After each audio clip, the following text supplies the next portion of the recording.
بسم اللہ الرحمن الرحیم۔ اللہ کے نام سے شروع کرتا ہوں جو بہت ہی مہربان ہمیشہ رحم فرمانے والا ہے۔ سورہ اعراف آیت نمبر 172۔ وَإِذْ أَخَذَ رَبُّكَ مِن بَنِي آدَمَ مِن ظُهُورِهِمْ ذُرِّيَّتَهُمْ وَأَشْهَدَهُمْ عَلَىٰ أَنفُسِهِمْ أَلَسْتُ بِرَبِّكُمْ قَالُوا بَلَىٰ شَهِدْنَا أَن تَقُولُوا يَوْمَ الْقِيَامَةِ إِنَّا كُنَّا عَنْ هَٰذَا غَافِلِينَ۔ ترجمہ: اور اے محبوب، یاد کرو جب نکالا آپ کے رب نے بنی آدم کی پشتوں سے ان کی اولاد کو، اور گواہ بنا دیا خود ان کو ان کے نفسوں پر، اور پوچھا کیا میں نہیں ہوں تمہارا رب؟ سب نے کہا بے شک تو ہی ہمارا رب ہے، ہم نے گواہی دی۔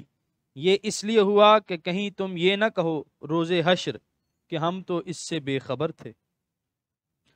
سورہ اعراف آیت نمبر 172 کے پہلے حصے کی تفسیر۔ علامہ قرطبی نے اس آیت کو قرآن کی مشکل آیات سے شمار کیا ہے، اس لیے اس کے مفہوم کو سمجھنے کے لیے ذرا تفصیل کی ضرورت ہے۔ معتزلہ کی رائے یہ ہے کہ جس سوال و جواب کا یہاں ذکر ہے وہ خارج میں وقوع پذیر نہیں ہوا کہ کہیں آدم علیہ السلام کی ساری اولاد کو جمع کر کے ان سے یہ سوال پوچھا گیا ہو اور انہوں نے بیک زبان بلا کہہ کر جواب دیا ہو، بلکہ یہ کلام بطور تمثیل ذکر کیا گیا ہے، اور توحید باری کی آیات بینات جو بڑی دریا دلی سے انسان کے ظاہر و باطن میں بکھیر دی گئی ہیں، وہ بازبان حال اس کی توحید کا اعتراف کرتے ہوئے بلا بلا کے نعرے لگا رہی ہیں۔ علامہ بیضاوی کا میلان بھی اسی طرف معلوم ہوتا ہے۔ چنانچہ اس آیت کے ضمن میں وہ لکھتے ہیں، یعنی اللہ تعالیٰ نے اپنی ربوبیت کی روشن دلیلیں ان کے لیے قائم کر دی ہیں اور ان کو اتنی سمجھ مرحمت فرما دی ہے کہ وہ ان دلائل کے پیش نظر اس کی الوہیت کا اعتراف کریں۔ گویا ان سے پوچھا جا رہا ہے کہ کیا میں تمہارا رب نہیں ہوں، اور وہ اعتراف کر رہے ہیں۔ یہ کلام بطور تمثیل ہے، لیکن سلف صالحین کا مسلک یہ ہے کہ اس آیت کی صحیح تفسیر وہ ہے جو احادیث نبویہ سے ثابت ہے۔ حضرت عمر رضی اللہ تعالیٰ عنہ نے ایک دفعہ حضور نبی کریم صلی اللہ علیہ وسلم سے اس آیت کا مطلب دریافت کیا تو حضور نے فرمایا کہ جب آدم علیہ السلام کی تخلیق ہوئی تو اللہ تعالیٰ نے ان کی پشت پر اپنا دست قدرت پھیرا، جس کی وجہ سے آپ کی ہونے والی ساری اولاد ظاہر ہو گئی، اور ان سے یہ سوال کیا گیا اور انہوں نے بلا سے اس کا جواب دیا۔ اس حدیث سے اور اس کے علاوہ متعدد احادیث سے پتہ چلتا ہے کہ یہ سوال و جواب حقیقت میں ہوا تھا، یہ محض تمثیل ہی نہیں جیسے معتزلہ کا خیال ہے۔ ان احادیث صحیحہ کی موجودگی میں ہمیں کوئی حق نہیں پہنچتا کہ ہم اس بات کو تسلیم کرنے میں تامل کریں جو قادر مطلق اپنی قدرت کاملہ سے قیامت کے دن سب اولاد آدم کو میدان محشر میں جمع فرما سکتا ہے۔ اس کی قدرت سے کیا بعید ہے کہ وہ پشت آدم علیہ السلام سے ان کی ساری اولاد نکال کر اپنی بارگاہ میں پیش کر دے۔ علامہ قطب الدین شیرازی علیہ الرحمہ نے ان مختلف آراء میں بڑی عمدہ تطبیق کی ہے جس کو فضلائے امت نے بہت پسند کیا ہے۔ وہ فرماتے ہیں کہ اللہ تعالیٰ نے اولاد آدم سے دو میثاق لیے ہیں، ایک حالی اور دوسرا مقالی۔ حالی میثاق تو یہ ہے کہ اس کی فطرت میں عقیدہ توحید کی طرف جو میلان رکھ دیا اور اس کے باطن میں دلائل کے جو چراغ روشن کر دیے ہیں وہ اپنی زبان حال سے بلا کہہ رہے ہیں، اور دوسرا میثاق وہ تھا جس کا ذکر حدیث پاک ہے جو روز میثاق کو لیا گیا تھا۔ روح المعانی۔ سورہ اعراف آیت نمبر 172 کے بقیہ حصے کی تفسیر۔ یہ اس لیے ہوا کہ کہیں تم یہ نہ کہو روز حشر کو کہ ہم تو اس سے بے خبر تھے۔ یہاں یہ شبہ دل میں کھٹکنے لگتا ہے کہ وہ عہد جس کا یہاں ذکر کیا جا رہا ہے اور جس کی خلاف ورزی کو جرم قرار دیا جا رہا ہے وہ آج کسے یاد ہے؟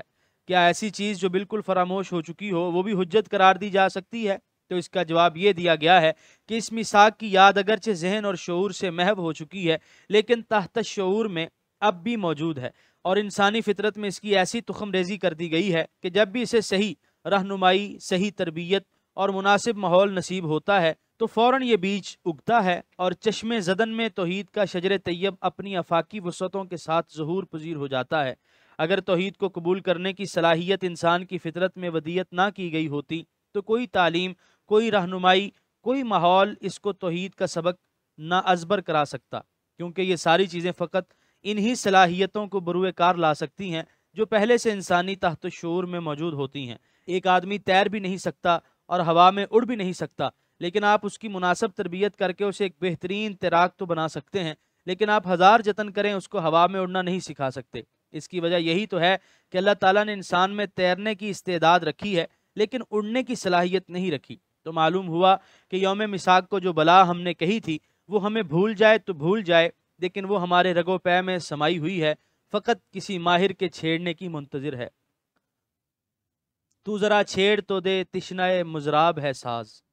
وہ لوگ جس ابھرتی ہوئی فطری آواز کو دباتے رہتے ہیں، جو روح کی اس تشنگی کو سراب کرنے سے دانستہ غفلت برتتے ہیں، قیامت کے دن ان کا کوئی عذر قابل قبول نہ ہوگا۔ سورہ اعراف آیت نمبر 173۔ او تقولوا انما اشرک آباؤنا من قبل وکننا ذریة من بعدهم افتہلکنا بما فعل المبطلون۔ ترجمہ، یا یہ نہ کہو کہ شرک تو صرف ہمارے باپ دادا نے کیا تھا ہم سے پہلے، اور ہم تو تھے ان کی اولاد ان کے بعد، تو کیا تو ہمیں ہلاک کرتا ہے شرک کی وجہ سے جو کیا تھا باطل پرستوں نے۔ سورہ اعراف آیت نمبر 174۔ وَكَذَلِكَ نُفَصِّلُ الْآيَاتِ وَلَعَلَّهُمْ يَرْجِعُونَ۔ ترجمہ، اور اسی طرح ہم مفصل بیان کرتے ہیں نشانیاں تاکہ وہ ان میں غور کریں اور کفر سے باز آ جائیں۔ سورہ اعراف آیت نمبر 174 کی تفسیر۔ یہ جملہ معطوف ہے اور اس کا معطوف علیہ مقدر ہے۔ تقدیر عبارت یوں ہے، ترجمہ اسی کے مطابق کیا گیا ہے۔ سورہ اعراف آیت نمبر 175۔ وَاتْلُ عَلَيْهِمْ نَبَأَ الَّذِي آتَيْنَاهُ آيَاتِنَا فَانْسَلَخَ مِنْهَا فَأَتْبَعَهُ الشَّيْطَانُ فَكَانَ مِنَ الْغَاوِينَ۔ ترجمہ، اور پڑھ سنائیے انہیں حال اس کا جسے دیا ہم نے علم اپنی آیتوں کا، تو وہ کترا کر نکل گیا ان سے، تب پیچھے لگ گیا اس کے شیطان، تو ہو گیا وہ گمراہوں میں۔ سورہ اعراف آیت نمبر 175 کے پہلے حصے کی تفسیر۔ اور پڑھ سنائیے انہیں حال اس کا جسے دیا ہم نے علم۔ وہ کون تھا جس کا قصہ ان آیات میں بیان کیا جا رہا ہے؟ بعض علماء کی رائے ہے کہ وہ بنی اسرائیل کا ایک زاہد اور عالم تھا جس کا نام بلعام بن باعورہ تھا۔ اپنے زمانے میں علم و فضل میں اپنی نظیر نہیں رکھتا تھا۔ ہزاروں کی تعداد میں طلبہ اس کی علمی مجلسوں میں حاضر ہوتے اور اس کے خطبات کو قلم بند کرتے، لیکن حضرت موسیٰ علیہ السلام سے حسد کرنے کے باعث اپنے علم و فضل کے باوجود راہ حق سے منحرف ہو گیا۔ بعض کا خیال ہے یہ شخص امیہ ابن ابی سلط الثقفی تھا، جس نے قدیم آسمانی کتابوں کا مطالعہ کیا تھا اور اسے معلوم تھا کہ اس زمانے میں ایک رسول مبعوث ہونے والا ہے۔ اس کی خواہش تھی کہ یہ عہدہ اسے دیا جائے، لیکن جب تاج نبوت رحمت عالمیان کے سر مبارک پر رکھا گیا تو حسد کے مارے جل بھن گیا اور کفر اختیار کیا۔ سعید بن مسیب رضی اللہ تعالیٰ عنہ نے ابو عامر بن سیفی کا نام لیا ہے۔ زمانہ جاہلیت میں وہ زہد و ریاضت کی زندگی بسر کرتا تھا اور اون کے بنے ہوئے کپڑے پہنا کرتا تھا۔ وہ بھی نبوت کا امیدوار تھا۔ جب حضور علیہ الصلوۃ والسلام مبعوث ہوئے تو اس نے بھی کفر اختیار کیا، لیکن محفوظ راستہ یہ ہے کہ جب قرآن حکیم نے اس کا نام نہیں لیا تو ہم بھی اس کی تعیین کے در پہ نہ ہوں، اور جو وقت اور کوشش اس کی شخصیت کا سراغ لگانے میں صرف کرنا ہے وہ اس قصے کو سمجھنے اور اس سے عبرت حاصل کرنے میں صرف کریں۔ سورہ اعراف آیت نمبر 175 کے دوسرے حصے کی تفسیر۔ تو وہ کترا کر نکل گیا ان سے۔ سانپ کے اپنے پرانی کینچلی کو اتار دینے کو عربی میں ان سالخت الحیۃ من جلدہا کہتے ہیں۔ مقصد یہ ہے کہ جس طرح سانپ اپنی پہلی کینچلی کو اتار پھینکتا ہے، اسی طرح اس شخص نے بھی ان آیات و ہدایات کو اتار کر پھینک دیا اور اس کی جگہ گمراہی اور ضلالت کا لباس اوڑھ لیا۔ سورہ اعراف آیت نمبر 175 کے بقیہ حصے کی تفسیر۔ تب پیچھے لگ گیا اس کے شیطان۔ اتباع کا معنی ہے کسی کے پیچھے لگنا۔ جب انسان دانستہ آیات ربانی کا انکار کرتا ہے اور انہیں پسے پشت ڈال دیتا ہے تو شیطان اس پر مسلط ہو جاتا ہے اور ہر لمحہ اس کے دل میں وسوسہ اندازی کرنے لگتا ہے۔ سورہ اعراف آیت نمبر 176۔ وَلَوْ شِئْنَا لَرَفَعْنَاهُ بِهَا وَلَكِنَّهُ أَخْلَدَ إِلَى الْأَرْضِ وَاتَّبَعَ هَوَاهُ فَمَثَلُهُ كَمَثَلِ الْكَلْبِ إِن تَحْمِلْ عَلَيْهِ يَلْهَثْ أَوْ تَتْرُكْهُ يَلْهَثْ ذَلِكَ مَثَلُ الْقَوْمِ الَّذِينَ كَذَّبُوا بِآيَاتِنَا فَاقْصُصِ الْقَصَصَ لَعَلَّهُمْ يَتَفَكَّرُونَ۔ ترجمہ، اور اگر ہم چاہتے تو بلند کر دیتے اس کا رتبہ ان آیتوں کے باعث، لیکن وہ تو جھک گیا پستی کی طرف اور پیروی کرنے لگا اپنی خواہش کی، تو اس کی مثال کتے جیسی ہے۔ اگر تو حملہ کرے اس پر تب بھی ہانپے، اور اگر تو اسے چھوڑ دے تب بھی ہانپے۔ یہ حال ہے ان لوگوں کا جنہوں نے جھٹلایا ہماری آیتوں کو۔ آپ سنائیں انہیں یہ قصہ، شاید وہ غور و فکر کرنے لگیں۔ سورہ اعراف آیت نمبر 176 کے پہلے حصے کی تفسیر۔ اور اگر ہم چاہتے تو بلند کر دیتے۔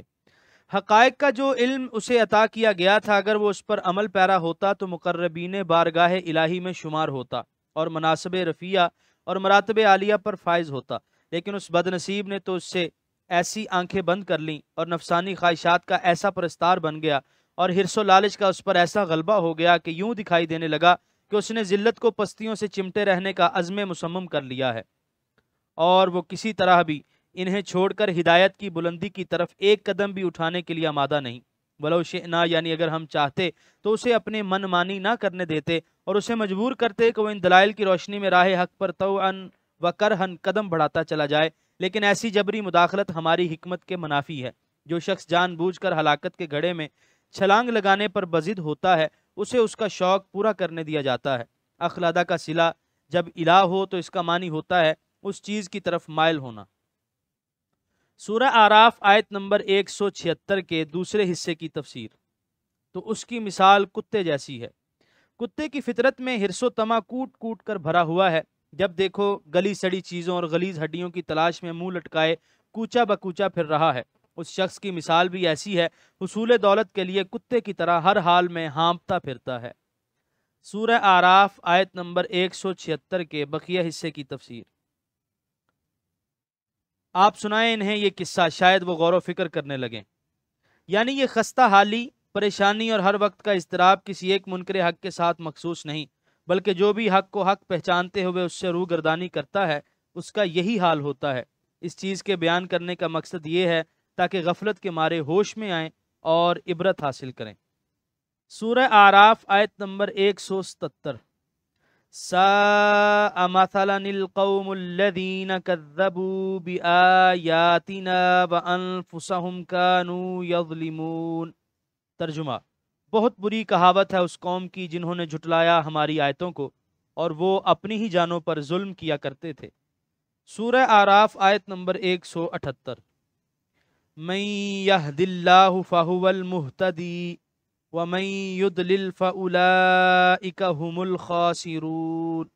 ترجمہ: جسے ہدایت بخشے اللہ تعالیٰ سو وہی ہدایت یافتہ ہے، اور جنہیں گمراہ کر دے تو وہی نقصان اٹھانے والے ہیں۔ سورہ اعراف آیت نمبر 179۔ وَلَقَدْ ذَرَأْنَا لِجَهَنَّمَ كَثِيرًا مِنَ الْجِنِّ وَالْإِنسِ لَهُمْ قُلُوبٌ لَا يَفْقَهُونَ بِهَا وَلَهُمْ أَعْيُنٌ لَا يُبْصِرُونَ بِهَا وَلَهُمْ آذَانٌ لَا يَسْمَعُونَ بِهَا أُولَئِكَ كَالْأَنْعَامِ بَلْ هُمْ أَضَلُّ أُولَئِكَ هُمُ الْغَافِلُونَ۔ ترجمہ: اور بے شک ہم نے پیدا کیے جہنم کے لیے بہت سے جن اور انسان، ان کے دل تو ہیں لیکن وہ سمجھتے نہیں ان سے، اور ان کی آنکھیں تو ہیں لیکن وہ دیکھتے نہیں ان سے، اور ان کے کان تو ہیں لیکن وہ سنتے نہیں ان سے۔ وہ حیوانوں کی طرح ہیں بلکہ ان سے بھی زیادہ گمراہ۔ یہی لوگ تو غافل اور بے خبر ہیں۔ سورہ اعراف آیت نمبر 179 کی تفسیر۔ بظاہر اس آیت میں اور وما خلقت الجن والانس الا لیعبدون میں تضاد معلوم ہوتا ہے، کیونکہ اس آیت سے پتہ چلتا ہے کہ جنوں اور انسانوں کی اکثریت کی تخلیق اس لیے کی گئی ہے کہ وہ جہنم کا ایندھن بنے، اور دوسری آیت میں جنوں انس کی تخلیق کی غایت یہ بیان کی گئی ہے کہ وہ عبادت کریں۔ امام رازی علیہ رحمہ کا پسندیدہ جواب یہ ہے کہ اس آیت میں لجہنم پر جو لام ہے وہ لام عاقبت ہے، یعنی ان کی تخلیق کا انجام یہ ہوا کہ انہوں نے کفر و نافرمانی سے اپنے آپ کو جہنم کا ایندھن بنا دیا۔ اور وما خلقت الجن والانس الا لیعبدون میں لام غایت کا ہے، یعنی ان کی پیدائش کی حقیقی غرض و غایت یہ تھی کہ یہ عبادت کریں اور رضائے خداوندی حاصل کریں اور نعیم ابدی سے متمتع ہوں، اس لیے آیات میں تعارض نہ رہا۔ اور لام کا استعمال عاقبت کے لیے قرآن حکیم اور فصحائے عرب میں کثیر ہے۔ ارشاد باری تعالیٰ ہے فَالْتَقَطَهُ آلُ فِرْعَوْنَ لِيَكُونَ لَهُمْ عَدُوًّا۔ یعنی موسیٰ کو فرعون کے گھر والوں نے اٹھا لیا تاکہ وہ بڑا ہو کر ان کا دشمن بنے۔ یہاں بھی لام عاقبت کے لیے ہے، غائت کے لیے نہیں، کیونکہ اٹھانے والوں کا مقصد یہ نہ تھا کہ موسیٰ علیہ السلام بڑے ہو کر ان کی ہلاکت و بربادی کا باعث بنے، بلکہ ان کا مقصد تو یہ تھا کہ جب یہ بڑا ہو جائے گا تو ہمارے کام آئے گا۔ لیکن ان کے اٹھانے کا نتیجہ یہ نکلا کہ موسیٰ علیہ السلام نے بڑے ہو کر فرعون کو تباہ و برباد کر دیا۔ اسی طرح عربی کا ایک شعر ہے، یہاں بھی لام غایت کا نہیں بلکہ عاقبت کا ہے، کیونکہ مائیں بچے اس لیے تو نہیں جنتی کہ وہ لقمہ اجل بنے، اور محلات اور حویلیاں اس لیے تو تعمیر نہیں کی جاتی کہ وہ ویران ہو جائیں، لیکن ہوتا ایسا ہی ہے، جو پیدا ہوتا ہے اسے موت کا پیالہ پینا ہی پڑتا ہے، اور جو عمارت کھڑی کی جاتی ہے وہ ایک نہ ایک دن پیوندے خاک ہو کر رہتی ہے۔ سورہ اعراف آیت نمبر 179 کے بقیہ حصے کی تفسیر۔ ان کے دل تو ہیں لیکن وہ سمجھتے نہیں ان سے۔ یہاں ان کے ہولناک انجام کی وجہ بیان کی جا رہی ہے کہ وہ جہنم کا ایندھن اس لیے بنائے گئے کہ دعوت حق کو سمجھنے، پیغام ہدایت کو سننے اور اس کے روشن شواہد کو دیکھنے کی جو صلاحیتیں انہیں عطا فرمائی گئی تھیں، انہوں نے انہیں بیکار بنا کر چھوڑ دیا اور بے عقل چارپایوں کی طرح ہو کر رہ گئے۔ جس طرح ان ڈنگروں کی ساری قوتیں اور اعضاء کھانے پینے اور خواہشات نفسانی کی تکمیل کے لیے وقف ہیں، اسی طرح ان انسان نما حیوانوں کا مقصد وحید یہی ہے کہ اچھا کھائیں اور دوسری لذتوں سے لطف اندوز ہوں۔ زندگی کا کوئی اعلیٰ مقصد پیش نظر نہیں، بلکہ بعض حالات میں تو یہ حیوانوں سے بھی بدتر ہیں، کیونکہ وہ بے عقل و بے سمجھ ہونے کے باوجود اپنے مالک کی خدمت گزاری سے منہ نہیں موڑتے اور اس کے بلانے پر بھاگے چلے آتے ہیں، مگر انہیں تو یاد تک نہیں کہ ہمارا بھی کوئی خالق و مالک ہے۔ اس لحاظ سے تو یہ حیوانوں سے بھی بدرجہ بدتر ہیں۔ سورہ اعراف آیت نمبر 180۔ وَلِلَّهِ الْأَسْمَاءُ الْحُسْنَى فَادْعُوهُ بِهَا وَذَرُوا الَّذِينَ يُلْحِدُونَ فِي أَسْمَائِهِ سَيُجْزَوْنَ مَا كَانُوا يَعْمَلُونَ۔ ترجمہ: اور اللہ ہی کے لیے ہیں نام اچھے اچھے، سو پکارو اسے انہی ناموں سے، اور چھوڑ دو انہیں جو کجروی کرتے ہیں اس کے ناموں میں، انہیں سزا دی جائے گی جو کچھ وہ کیا کرتے تھے۔ سورہ اعراف آیت نمبر 180 کے پہلے حصے کی تفسیر۔ اب ذکر الہی کی ترغیب اور اس کا طریقہ بتایا جا رہا ہے۔ اللہ تعالیٰ کی شان قدوسیت اور سبوحیت پر دلالت کرنے والے بڑے پیارے پیارے اور معنی خیز نام ہیں۔ جب تم اللہ تعالیٰ کو یاد کرو تو ان پیارے پیارے ناموں سے یاد کرو، اپنی طرف سے اس کے لیے نئے نئے نام نہ گھڑو، کیونکہ تم اس کی رفت شان کو نہیں پہچان سکتے۔ مبادا تمہاری زبان سے کوئی ایسا کلمہ نکل جائے جو اس کی شان خداوندی کے شایان نہ ہو، اور پھر تمہیں الٹا لینے کے دینے پڑ جائیں۔ سورہ اعراف آیت نمبر 180 کے بقیہ حصے کی تفسیر۔ اور چھوڑ دو انہیں جو کجروی کرتے ہیں اس کے ناموں میں۔ لغت میں الحاد کا معنی ہے سیدھی راہ سے منہ موڑنا، اور اللہ تعالیٰ کے ناموں میں کجروی اختیار کرنے کا یہ مطلب ہے کہ ان کا اطلاق اللہ تعالیٰ کے سوا کسی غیر پر کیا جائے، جیسے مسلمہ کذاب کے پیروکار اس کو رحمان یمامہ کہا کرتے تھے، یا بت پرستوں نے اپنے بتوں کے نام اللہ تعالیٰ کے اسماء سے مشتق کر کے رکھے ہوئے تھے، جیسے الہ سے لات، عزیز سے عزا اور منان سے منات وغیرہ، یا اللہ تعالیٰ کے لیے ایسے اسماء تجویز کرنا جو اس کی شان عالی کے لائق نہیں، یا اسماء الہیہ کو سحر وغیرہ کے لیے استعمال کرنا، یہ سب طریقے الحاد کے ہیں۔ سورہ اعراف آیت نمبر 181۔ وَمِمَّنْ خَلَقْنَا أُمَّةٌ يَهْدُونَ بِالْحَقِّ وَبِهِ يَعْدِلُونَ۔ ترجمہ: اور ان میں سے جنہیں ہم نے پیدا فرمایا ایک امت ہے جو راہ دکھاتی ہے حق کے ساتھ، اور حق کے ساتھ ہی عدل و انصاف کرتی ہے۔ سورہ اعراف آیت نمبر 181 کی تفسیر۔ اس سے مراد نبی کریم محمد مصطفیٰ صلی اللہ علیہ وآلہ وسلم کی امت ہے۔ یہاں پر 9ویں پارے کا 12واں رکوع مکمل ہوا۔